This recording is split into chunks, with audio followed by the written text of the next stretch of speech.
আজকে আমরা কিবোর্ডের কিছু শর্টকাট কি নিয়ে আমরা আলোচনা করব। চলো শুরু করা যাক। নাম্বার 1 বলা হচ্ছে Ctrl+N, লেখা আছে নিউ ডকুমেন্ট, পাশে বলা হয়েছে নিউ পেজেস ক্যান বি ব্রট। তার মানে হলো আমরা এমএস ওয়ার্ড যদি খুলি, সেই এমএস ওয়ার্ডে যে ডকুমেন্ট দেখতে পাচ্ছি সেটা বাই ডিফল্ট থাকে।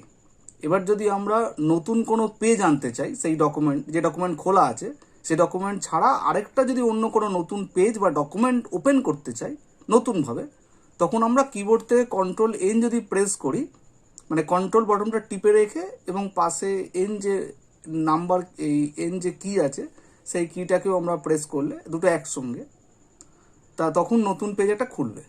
এটা হলো Ctrl+N। 2 নম্বর আমরা চলে যাব যে Ctrl+W, লেখা আছে ক্লোজ ডকুমেন্ট, পাশে বলছে যে pages or documents can be closed. তার মানে যে পেজটা আমরা দেখতে পাচ্ছি এমএস ওয়ার্ডের মধ্যে সেটা টোটালটাকে আমি বন্ধ করে দেবো, মানে ওই ডকুমেন্ট আমি বন্ধ করতে চাই, তাহলে কি করব? তাহলে আমরা Ctrl+W প্রেস করব। এতে কি হবে, এমএস ওয়ার্ড সফটওয়্যারটা খোলা থাকবে কিন্তু যে পেজ বা ডকুমেন্টটা ছিল সেই ডকুমেন্টটা বন্ধ হয়ে যাবে। 3 নম্বরে আমরা আসবো যে Ctrl+O, লেখা আছে ওপেন, বলা হচ্ছে old files can be open. এর মানে হলো যে আমরা যদি কোনো ফাইল করে রাখি এমএস ওয়ার্ডের মধ্যে, সেই পুরনো ফাইলটা আমি এখন খুলতে চাই, তাহলে আমি সেটা কি করব? আমি যেটা করব সেটা Ctrl+O কিবোর্ড দিয়ে প্রেস করব, তাহলে আমার পুরনো যে ফাইলটা ছিল সেই ফাইলটা ওপেন হয়ে যাবে। 4 নম্বরে আমরা আসবো Ctrl+P, লেখা আছে প্রিন্ট, পাশে বলা হয়েছে ডকুমেন্টস ক্যান বি প্রিন্টেড। অর্থাৎ আমরা যে ডকুমেন্টগুলো তৈরি করলাম এতক্ষণ ধরে, যে কোনো টেক্সট হতে পারে বা কোনো পিকচার হতে পারে, যে কোনো ডকুমেন্ট, সেটাকে আমরা প্রিন্ট নিতে চাই। তাই কীভাবে সেটা প্রিন্ট নেব? তাহলে Ctrl+P যদি প্রেস করি সেই ডকুমেন্টের একটা প্রিন্ট আউট আমরা পেতে পারি। 5 নম্বর আসবো Ctrl+S, বলা হয়েছে সেভ, পাশে বলা আছে ডকুমেন্ট ক্যান বি সেভ। অর্থাৎ আমরা যে সমস্ত কাজগুলো করলাম সফটওয়্যারের মধ্যে সেই কাজগুলো আমরা কিভাবে সেভ করব, মানে সেটা প্রাইমারি থেকে সেকেন্ডারি মেমোরিতে ট্রান্সফার করব। তা কীভাবে সেভ করব? সেটা Ctrl+S যদি প্রেস করি আমরা, তাহলে এটা সেভ করতে পারি।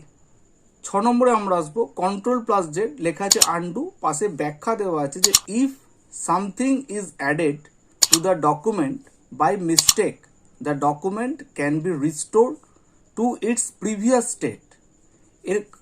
এর মানে হলো এরকম যে আমরা কোনো টেক্সট লিখছি বা কোনো ডকুমেন্ট আমরা আছে, সেই ডকুমেন্টে ভুলবশত কিছু এক্সট্রা অ্যাড হয়ে গেছে যেটাকে আমরা চাইছি না, সেটা আমরা কিভাবে আগের অবস্থায় ফিরে আসবো না, যদি কিবোর্ড থেকে Ctrl+Z প্রেস করা যায়, যাকে আমরা আনডু বলছি, সেটা অটোমেটিকভাবে আগের স্টেজে চলে আসা যায়। এখানে একটা বলা হয়েছে দেখো যে কলকাতা, KOLKATA, একটা এক্সট্রা এস অ্যাড হয়ে গেছে, তাহলে হয়ে গেছে কলকাতাস।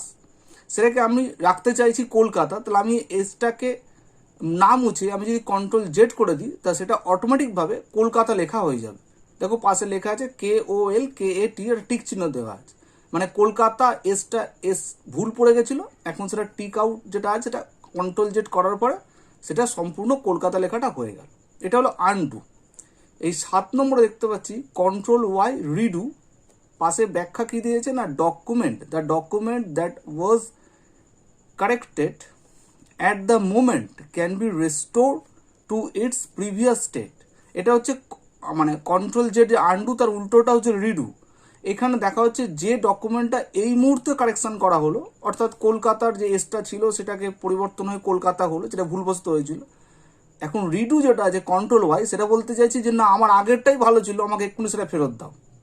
তার মানে দেখা যাচ্ছে কলকাতা, KOLKATA, কলকাতা লেখা আছে, তাহলে আমাকে একটু আগে যে কারেকশন হয়েছিল এসটা, সেই এসটা ফেরত পেতে চাই, বা প্রিভিয়াস আগের অবস্থায় মানে ফিরে যেতে চাই, তাহলে আমরা কি করব? Ctrl+Y প্রেস করে দেবো। Ctrl+Y প্রেস করলে কি হবে, যে কলকাতা ছিল সেটা সঙ্গে সঙ্গে কলকাতাস, KOLKATAS, অর্থাৎ যে ভুলটা ছিল সেই ভুলটাকে আমি ফেরত পেয়ে গেলাম কলকাতাস লেখাটা। এটা হচ্ছে আনডুর উল্টোটা হচ্ছে রিডু। 8 নম্বরে কি দেখছি না Ctrl+A, সিলেক্ট অল, লেখা আছে the whole document can be selected. এটা কি না, আমি যদি Ctrl+A কিবোর্ড থেকে প্রেস করি, তাহলে এমএস ওয়ার্ড সফটওয়্যারে বা যে সফটওয়্যার খুলে রেখেছি সেই সফটওয়্যারে যা যা ডকুমেন্ট আছে একসঙ্গে পুরো হোল ডকুমেন্ট মানে যা যা আছে, ছবি হতে পারে, টেক্সট হতে পারে, যে কোনো ডকুমেন্ট যা রেখেছি পুরো পেজটার মধ্যে সব সিলেকশন হয়ে যাবে। এটাকে আমরা কন্ট্রোল এ দিয়ে করতে পারি। আচ্ছা, 9 নম্বরে কি বলছে, কন্ট্রোল সি, লেখা আছে কপি, পাশে ব্যাখ্যায় বলছে specific selected documents can be copied. আমরা কপি করতে গেলে আমরা যে সিলেকশন আইটেমটা রাখি, অর্থাৎ যেটাকে আমি সিলেক্ট করেছি সেই সিলেক্ট আইটেম যে আছে বা টেক্সট যেটা আছে, ডকুমেন্ট যেটা আছে, সেটাকে আমরা কন্ট্রোল সি যদি প্রেস করি তাহলে সেই অংশটুকুনি স্পেসিফিক সিলেক্টেড এরিয়া যেটা আমার সিলেকশন করা আছে সেটা কপি হয়ে যায়। নাম্বার 10, কন্ট্রোল প্লাস এক্স, লেখা আছে কাট। ব্যাখ্যাতে বলা হচ্ছে specific selected documents can be moved from one place to another. এবার আসছি কাটের ক্ষেত্রে। কাট হচ্ছে মুভ করা হয়, অর্থাৎ আমরা কোনো ডকুমেন্ট বা টেক্সটকে যদি এক স্থান থেকে অন্য স্থানে নিয়ে যেতে চাই তাহলে আমরা কন্ট্রোল প্লাস এক্স মানে কন্ট্রোল এক্স একসঙ্গে প্রেস করব, তাহলে যে স্পেসিফিক সিলেকশন আছে যেটা সিলেক্ট হয়ে আছে সেই অংশটুকুনি কি হয়ে যাবে, কাট হয়ে যাবে। কাট মানে ওই অংশটুকুই অন্য একটা জায়গায় সরে যাবে। এটাই হলো আমরা কাট এভাবে করতে পারি, যেটা কিবোর্ড দিয়ে করা হয় কন্ট্রোল প্লাস এক্স। নাম্বার 11 দেখতে পাচ্ছি কন্ট্রোল প্লাস ভি অর্থাৎ পেস্ট। কি লেখা আছে, certain documents can be copy or cut and kept elsewhere. আমরা কপি করি বা কাট করি, সেটাকে আমি অন্য কোনো জায়গায় রাখবো তখন সেখানে কার্সার রাখতে হবে, কিবোর্ডের সেন্সার কার্সার। সেই কার্সার রেখে যদি কিবোর্ড থেকে কন্ট্রোল ভি প্রেস করা যায় তাহলে যে অংশটুকুনি আমি কপি করেছিলাম বা যে অংশটুকুনি আমি কাট করেছিলাম সেই অংশটুকু ওই কিবোর্ডের সেন্সার অর্থাৎ কার্সার যেখানে আছে সেখানে ওটা পেস্ট হয়ে যাবে। এই কাজটা করা হয় কিবোর্ড থেকে কন্ট্রোল প্লাস ভি করে। নাম্বার 12, কন্ট্রোল প্লাস ডি, বলছে ওপেন ফন্ট ডায়লগ। ব্যাখ্যায় বলেছে the font dialog can be open, অর্থাৎ কিবোর্ড থেকে কন্ট্রোল ডি যদি প্রেস করা হয় তাহলে এমএস ওয়ার্ডের মধ্যে একটা ফন্ট ডায়লগ খুলে যাবে। সেই ফন্ট ডায়লগের মধ্যে কি কি থাকে, আরও অনেক কিছু থাকে, কিন্তু যেগুলো মেন সেটা হচ্ছে ফন্ট, অর্থাৎ টেক্সটের একটা ফন্ট হয়, যেমন টাইমস নিউ রোমান, এরকম আরও অনেক ফন্ট হয়, এরিয়াল ব্ল্যাক, এরিয়াল, এরকম সেই ফন্টগুলো আমরা ওখান থেকে চেঞ্জ করতে পারবো ফন্ট ডায়লগ থেকে। এছাড়া ধরো সেখানে সাইজ বাড়ানো যেতে পারে, 10, 12, 20 এরকম সাইজ থাকে ফন্টে, সেই সাইজগুলো বাড়ানো যায়। আবার ধরো সেখানে বোল্ড হয়, ইটালিক হয়, নর্মাল ফন্ট হয়, এই সমস্ত বিষয়গুলো থাকে ফন্ট ডায়লগ বক্সের মধ্যে। সেই ফন্ট ডায়লগটা আমি কন্ট্রোল ডি যদি কিবোর্ড দিয়ে প্রেস করি সেই ডায়লগটা ওপেন হয় এবং সেখানে যে কাজগুলো হয় সেগুলো আমরা করতে পারি। কিন্তু ডায়লগটা ওপেন করার জন্য আমরা কিবোর্ড থেকে কন্ট্রোল প্লাস ডিটা করলে ওটা হয় আর কি। 13 নম্বরে আসবো, কন্ট্রোল প্লাস বি, লেখা আছে টেক্সট বোল্ড। ব্যাখ্যায় বলছে স্পেসিফিক টেক্সট ক্যান বি বোল্ডেড।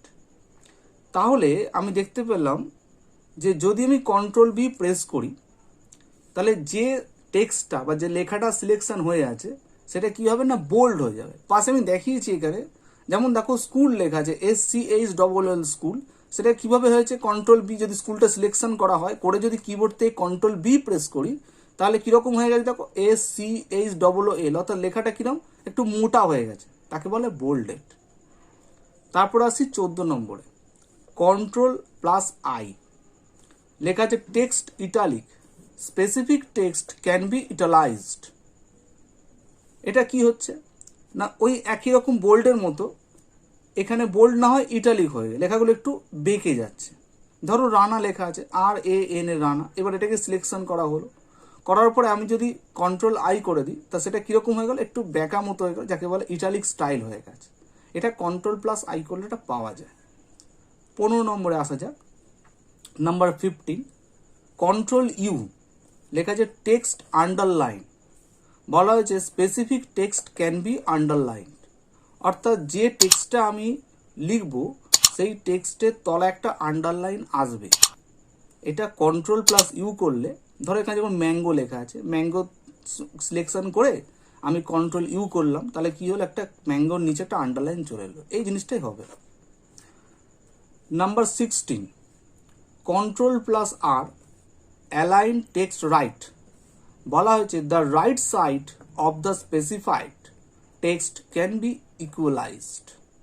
অর্থাৎ আমাদের ধরো কোনো টেক্সট আছে, প্যারাগ্রাফ মতো লেখা আছে, যেটা এখানে একটা লেখা, এদিকে একটু লেখা, এদিকে একটু এরমভাবে এলোমেলো করা আছে। আমি সেই টেক্সটটা বা প্যারাগ্রাফটাকে রাইট সাইডটা ইকুয়াল করতে চাইছি, অর্থাৎ ডান দিকটা আমি সমান রাখতে চাইছি।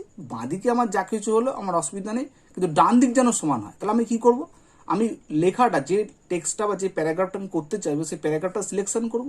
করার পরে কন্ট্রোল আর কিবোর্ড থেকে প্রেস করলে সেই পার্টিকুলার স্পেসিফিক যে সিলেক্টেড এরিয়া প্যারাগ্রাফ আছে সেই প্যারাগ্রাফের রাইট সাইডটা আমার সমান হয়ে যাবে। ঠিক এরকম ধরনের। 17 নম্বর 17 কন্ট্রোল এল, লেখা আছে অ্যালাইন টেক্সট লেফট। ব্যাখ্যায় বলছে the left side of the specific text can B equalised. অর্থাৎ এটা ওই কন্ট্রোল আর এর মতো, ওটা যেমন রাইট সাইড সমান হয়েছিল, এখানে হচ্ছে লেফট সাইড সমান হবে। কোনো প্যারাগ্রাফেরকে আমি যদি মনে করি যে আমার বাঁ দিকটা সমান থাকবে, ডান দিকে আমার যেরকম থাকবে অসুবিধা নেই, তাহলে আমি কি করব, ওই প্যারাগ্রাফ বা পার্টিকুলার টেক্সটকে আমরা সিলেকশন করব, করে কিবোর্ড থেকে কন্ট্রোল এল প্রেস করে দেবো। কন্ট্রোল এল যেই প্রেস করলাম তখনই যে সিলেক্টেড প্যারাগ্রাফ ছিল বা যেটা আমি সিলেকশন করে রেখেছিলাম তার লেফট সাইডটা সমান হয়ে যাবে, এরকম ধরনের হয়ে যাবে। অর্থাৎ লেফট সাইডগুলো সমান থাকবে, বাঁ দিক ডান দিকগুলো এলোমেলো থাকবে, অসুবিধা নেই। আসবো 18 কন্ট্রোল ই, লেখা আছে অ্যালাইন টেক্সট সেন্টার। ব্যাখ্যায় বলা হয়েছে যে the middle of the specific text can B equalised. অর্থাৎ প্যারাগ্রাফে আমি ডান দিক বা বাঁ দিক আমার অসুবিধা নেই, কিন্তু মাঝখানটা আমি সমান রাখতে চাই। সেক্ষেত্রে আমরা প্যারাগ্রাফটাকে সিলেকশন করব, করার পরে কিবোর্ড থেকে কন্ট্রোল ই যেই প্রেস করব সঙ্গে সঙ্গে সিলেক্টেড যে অংশটা আছে সেই অংশটার মধ্যে ডান দিক আর বাঁ দিক অর্থাৎ লেফট সাইড এবং রাইট সাইড দুটোই কিরকম জিগজ্যাগ মতো থাকবে, অর্থাৎ এলোমেলো থাকবে, কিন্তু মাঝখানটা একদম ইকুয়াল হয়ে যাবে, যাকে বলে সেন্টার, যেটা কন্ট্রোল প্লাস ই করলে এটা হয়। 19 control J, control plus J, লেখা আছে অ্যালাইন টেক্সট জাস্টিফাই। ব্যাখ্যায় বলা হয়েছে যে both sides of the specified text can B equalise. তার মানে আমি যে টেক্সটটা বা প্যারাগ্রাফ যেটা সিলেকশন করেছি সেই সিলেকশন প্যারাগ্রাফের আমি ডান দিক আর বাঁ দিক অর্থাৎ লেফট সাইড এবং রাইট সাইড উভয় দিকে আমি সমান করতে চাই। সেক্ষেত্রে আমরা ওই প্যারাগ্রাফটাকে সিলেকশন করবো যেটা আমি করতে চাই, তারপরে কন্ট্রোল যেই প্রেস করব অমনি পুরো প্যারাগ্রাফটার কি হবে, ডান দিক বাঁ দিক সমান হয়ে যাবে। একে বলে অ্যালাইন টেক্সট জাস্টিফাই, অর্থাৎ যে টেক্সটের রাইট সাইড এবং লেফট সাইড ইকুয়াল থাকে। এটা আমি কন্ট্রোল প্লাস জে করলে পাই। Number 20 control plus F find, বলছে specific text can be found. অর্থাৎ আমি ধরো কোনো টেক্সট লিখেছি, লেখা আছে দ্য কুইক ব্রাউন ফক্স বলে ডট ডট আর অনেক কিছু আছে, এরকম ধরো প্রচুর লাইন আছে। আমি এই লাইনের মধ্যে পার্টিকুলার ধরো ব্রাউন যে কথাটা যে শব্দটা সেটা আমি খুঁজতে চাই, সেটা আমি কি করে খুঁজবো, সেটা কন্ট্রোল প্লাস এফ যদি কি আমি প্রেস করি কিবোর্ড থেকে, তাহলে যে ফাইন্ডের অপশান পাবো সেখানে আমি ব্রাউন লেখাটা অতি সহজেই খুঁজে পেয়ে যাবো এবং এটাও বুঝতে পারবো যে কতগুলো ব্রাউন এই প্যারাগ্রাফ টোটাল প্যারাগ্রাফের মধ্যে থাকতে পারে। তারপর হলো 21 কন্ট্রোল প্লাস এইচ রিপ্লেস, বলছে specific text can be changed. এবার ওইটাই আমি আবার রিপিট করছি। ধরো আমার একটা প্যারাগ্রাফ আছে যেখানে লেখা আছে দ্য কুইক ব্রাউন ফক্স বলে ডট ডট ডট, এরকম 4-5টা লাইন বা 10-12টা লাইন আছে। এখানের মধ্যে ব্রাউন তো খুঁজে পেয়ে গেছি, আমার প্রশ্ন হচ্ছে ধরো 12-13টা ব্রাউন আমি শব্দ পেয়েছি খুঁজে। এবার ব্রাউন যে আছে সেই ব্রাউনগুলো হবে না, ওটা হবে রেড, মানে ব্রাউন কালার না হয় রেড হবে, এরকম বলতে চাইছি যে দ্য কুইক রেড ফক্স বলে ডট ডট ডট যেগুলো। তাহলে ওই যে 12টা বা 13টা যে সিলেক্টেড ব্রাউন আছে ওই সবকটাকে একসঙ্গে আমি রেড কিভাবে করে দেবো, সেটা ওই ব্রাউনের জায়গায় রেড অর্থাৎ রিপ্লেস হয়ে যাবে, ব্রাউন যে জায়গাগুলো আছে সেগুলো রিপ্লেস হয়ে রেড হয়ে যাবে। সেটা করতে গেলে আমি কিবোর্ড থেকে কন্ট্রোল প্লাস এইচ যদি প্রেস করি তাহলে যে যে জায়গায় ব্রাউন আছে আমি সেই জায়গায় যদি রেড লিখতে চাই তাহলে অটোমেটিকভাবে সেটা চেঞ্জ হয়ে যায়, যেটা আমরা এই কিবোর্ডে কন্ট্রোল প্লাস এইচ দিয়ে করে থাকি। এটাকে বলে replace. Number 22, control plus G, go to. বলছে specific text or lines or paragraphs can be reached in a short time. আমাদের কাছে একটা ধরো অনেকটা বড় একটা লেন্দি প্যারাগ্রাফ আছে, যেখানে 15টা লাইন হতে পারে বা 10টা প্যারাগ্রাফ হতে পারে বা 18টা পেজ হতে পারে, অর্থাৎ অনেক হিউজ পরিমাণের তথ্য আমার কাছে আছে। আমার মনে হলো যে আমি 3 নম্বর প্যারাগ্রাফে পৌঁছাবো বা 4 নম্বর লাইনে পৌঁছাবো। তা সেটা কিভাবে আমি সেটা কুইকভাবে মানে খুব তাড়াতাড়ি পৌঁছাতে পারি, সেটার জন্য আমাকে কন্ট্রোল জি, কিবোর্ড থেকে যদি কন্ট্রোল জি প্রেস করা যায়, তাহলে আমি 2 নম্বর লাইন বা 2 নম্বর প্যারাগ্রাফ বা 4 নম্বর লাইন আমরা তাড়াতাড়ি পৌঁছাতে পারি, যেটাকে বলা হয় গো টুর মাধ্যমে, যেটা আমি কিবোর্ড দিয়ে করতে পারি কন্ট্রোল প্লাস জি প্রেস করলে। আসবো 23, কন্ট্রোল প্লাস এম। লেখা আছে left indent, left indent can be moved. এখন প্রশ্ন হচ্ছে লেফট ইন্ডেন্ট কোনটা? তো এখানে দেখতে পাচ্ছি একটা স্ক্রল বার, আমরা যেরকম এমএস ওয়ার্ড খুললে একটা স্কেল দেখতে পাই, সেই স্কেল বা স্ক্রল বার একটা স্কেল যেটা, তা সেই যে স্কেল আছে সেই স্কেলের মধ্যে এরকম একটা অংশ দেখতে পাই, ছবি যেটা দেখা যাচ্ছে, এটাকে বলে লেফট ইন্ডেন্ট। সেই লেফট ইন্ডেন্টটা যদি কন্ট্রোল এম প্রেস করি, তাহলে দেখো কিরকম মুভ হয়ে গেছে, অর্থাৎ ছিল 1-এর এপারে, এটা হয়ে গেল কোথায়, যে 2-এর এদিকে। এগুলো সব 1, এটা 1.5, এটা 2, 2.5, এটা 3, 3.5। এখানে দেখো এটা ছিল প্রথমে 0-র জায়গা, সেখান থেকে এসছে 2.5-এ। অর্থাৎ কন্ট্রোল এম, যেটা লেফট ইন্ডেন্টকে আমরা এখানে মুভ করতে পারি, যে স্কেলের যে ইন্ডেন্ট থাকে সেটাকে আমরা কন্ট্রোল এম প্রেস করলে সেটা মুভ করা যায়, অর্থাৎ সরিয়ে দেওয়া যায়।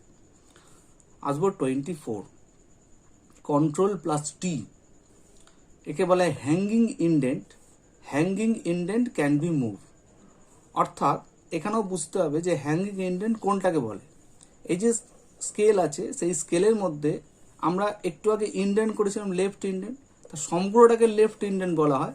আর লেফট ইন্ডেন্টকে যদি ভাঙি, অর্থাৎ ওপরের অংশটা বাদ দিয়ে নিচের অংশটাকে যদি ধরা হয়, সেই নিচের অংশটাকে বলা হয় হ্যাঙ্গিং ইন্ডেন্ট। সেটাকে যদি সরাতে হয় তাহলে আমরা কন্ট্রোল টি প্রেস করি, সেটা কি হয়, যখনই কন্ট্রোল টি প্রেস করলো তখন হ্যাঙ্গিং ইন্ডেন্টটা এখানে মুভ করে গেল, যেটা এই ছবিতে দেখানো হয়েছে, যে ছিল 1.5-এ, সেটা কন্ট্রোল টি প্রেস করার ফলে চলে এসছে কত, দেখো 3-তে চলে এসছে।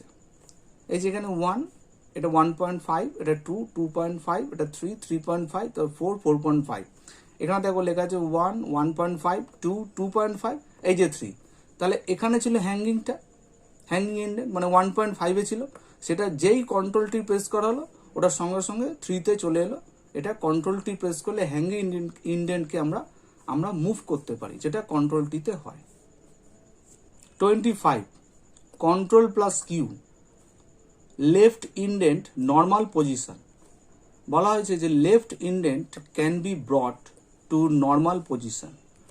অর্থাৎ যে লেফট ইন্ডেন্ট আমি একটু আগে আলোচনা করেছিলাম, যে এই যে স্কেল আছে সেই স্কেলের যে লেফট ইন্ডেন্ট আছে তাকে আমরা একবার কন্ট্রোল এম করলে মুভ করতে পারি, অথবা হ্যাঙ্গিং যে ইন্ডেন্ট ছিল সেটাকে আমরা এক স্থান থেকে অন্য স্থানে নিয়ে যেতে পারি। এখন সেই যে স্থানে আছে সেখান থেকে আমি চাইছি একদম পূর্বের স্থানে, অর্থাৎ আগে যেরকম অবস্থা ছিল একদম এমএস ওয়ার্ড খুললে ডকুমেন্ট সমেত যে পজিশন আমরা পাবো নর্মাল, সেইখানে পৌঁছাতে হবে। তা সুতরাং আমি সেখানে যদি কিবোর্ড থেকে কন্ট্রোল কিউ প্রেস করি, তখন ওই ইন্ডেন্টটা বা হ্যাঙ্গিং ইন্ডেন্টটা যে অবস্থায় থাকছে সেখান থেকে সরাসরি নর্মাল পজিশনে চলে আসবে, ঠিক যেমন ছবিতে দেখতে পাচ্ছি একদম ঠিক সামনে চলে এসছে, যে উপরে একদম এটা করলে নর্মাল পজিশন। এইটা হওয়ার জন্য আমরা কন্ট্রোল প্লাস কি ব্যবহার করতে পারি কিবোর্ড থেকে। এটা control plus control plus Q যখনই আমি এটাকে ব্যবহার করব তখন সঙ্গে সঙ্গে এই ইন্ডেন্টটা সেই একদম নর্মাল পজিশনে চলে আসে। আসবো 26, কন্ট্রোল প্লাস কে, ইনসার্ট হাইপার লিঙ্ক।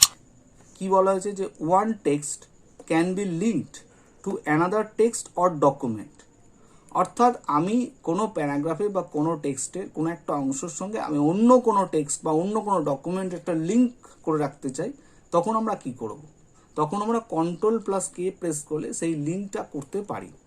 একটা উদাহরণ দেওয়া আছে, যেমন ধরো রানা ইজ এ স্টুডেন্ট, আরেকটা লাইন দেওয়া আছে he is a first boy. তা আমি বলতে চাইছি রানা যে লেখাটা আছে, রানা লেখার সঙ্গে একটা ফার্স্ট বয়ের লিঙ্ক করব। এটা হয়তো he is a first boy লেখাটা অন্য কোনো পেজে বা অন্য কোনো ডকুমেন্টের মধ্যে আছে, আমি কি করব, রানার যে লেখাটা সিলেকশন করে কন্ট্রোল কে যেই প্রেস করব, তখন এই রানার সঙ্গে ফার্স্ট বয় যেটা একটা লিঙ্ক হয়ে যাবে। এই কাজগুলো আমরা করতে পারি এমএস ওয়ার্ডের মধ্যে যদি আমি কন্ট্রোল প্লাস কিটা আমি কিবোর্ড থেকে প্রেস করি, তখন সেটা হয়ে যাবে হাইপার লিঙ্কের অপশন।